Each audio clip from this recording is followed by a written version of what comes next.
பாமக நிறுவனர் ராமதாஸை விழுப்புரம் மாவட்டம் தைலாபுரத்தில் சந்தித்தார் அதிமுக எம்பி சண்முகம். இதுகுறித்தான கூடுதல் விவரங்களுடன் இணைகிறார் எமது செய்தியாளர் ராஜேஷ். வணக்கம் ராஜேஷ், இந்த சந்திப்பின் குறித்த முக்கிய அம்சங்கள் குறித்த விவரங்களை பகிர்ந்துக்கோங்க. தமிழகத்தில் நாடாளுமன்ற தேர்தல் என்பது சூடுபிடிக்க தொடங்கி இருக்கிறது. பாமகவை பொறுத்தவரைக்கும் ஒருபுறம் அதிமுகவுடன் மற்றொருபுறம் பாஜகவுடனும் தொடர்ந்து பேச்சுவார்த்தை நடத்துவதாகத்தான் தகவல் வெளியாகி இருக்கிறது. இதே நேரத்தில் தேசிய ஜனநாயக கூட்டணியில் பாமக, தேமுதிக, அதிமுக உள்ளிட்ட கட்சிகளை இணைப்பதற்கான வேலைகளை தமிழ் மாநில காங்கிரஸ் தலைவர் ஜி.கே. வாசன் முன்னெடுப்பதாக தகவல்கள் வெளியான நிலையில் நேற்று காலை அவர் நாடாளுமன்ற வளாகத்தில் அன்புமணி ராமதாஸை சந்தித்து இந்த கூட்டணி குறித்து பேசியிருந்ததாக தகவல் வெளியானது. அதே நேரத்தில் அன்புமணி ராமதாஸை பாஜக முக்கிய தலைவர்களும் சந்தித்து பேசியதாக தகவல் வெளியாகியிருந்தது. இந்த நிலையில்தான் இந்த சந்திப்பு என்பது முக்கியத்துவம் வாய்ந்ததாக பார்க்கப்படுகிறது. அதிமுக கூட்டணியில் பாமக இடம்பெற வேண்டும் என்பது அதிமுக முக்கிய நிர்வாகிகளுடைய கோரிக்கையாகவும் விருப்பமாகவும் இருந்தது.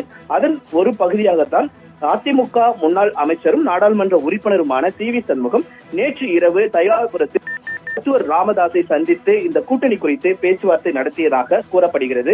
அதிமுக கூட்டணியில் 6 தொகுதிகளும் ஒரு ராஜ்யசபா சீட்டும் அவர்கள் கேட்பதாக தகவல் ஏற்கனவே வெளியாகியிருந்த நிலையில் இந்த சந்திப்பு என்பது முக்கியத்துவம் வாய்ந்ததாக பார்க்கப்படுகிறது.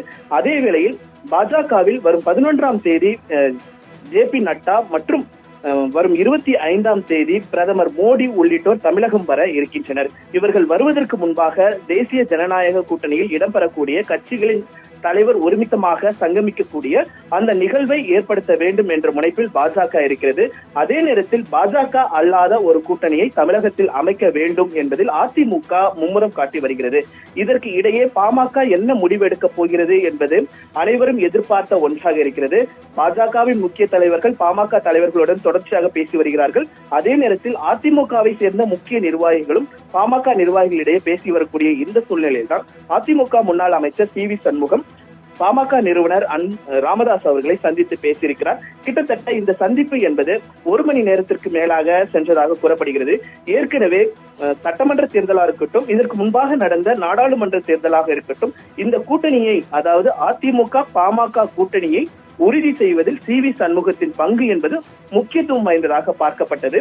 அதனால்தான் நாடாளுமன்ற தேர்தலில் தேசிய ஜனநாயக கூட்டணியில் பாமக இடம்பெற்றது, அதிமுக இடம்பெற்றிருந்த போது அதே நேரத்தில் சட்டமன்ற தேர்தலும் அதே நிலைதான் ஏற்பட்டது. அதே நிலையை மீண்டும் உருவாக்க வேண்டும் என்ற முனைப்போடு அதிமுக முன்னாள் அமைச்சரும் நாடாளுமன்ற உறுப்பினருமான சி.வி. சண்முகம் இந்த முன்னெடுப்பை எடுத்திருப்பதாக கூறப்படுகிறது.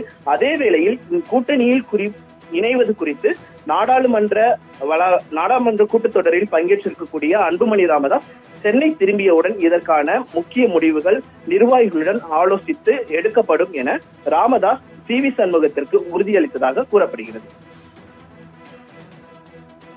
தகவல்களுக்கு நன்றி ராஜேஷ்.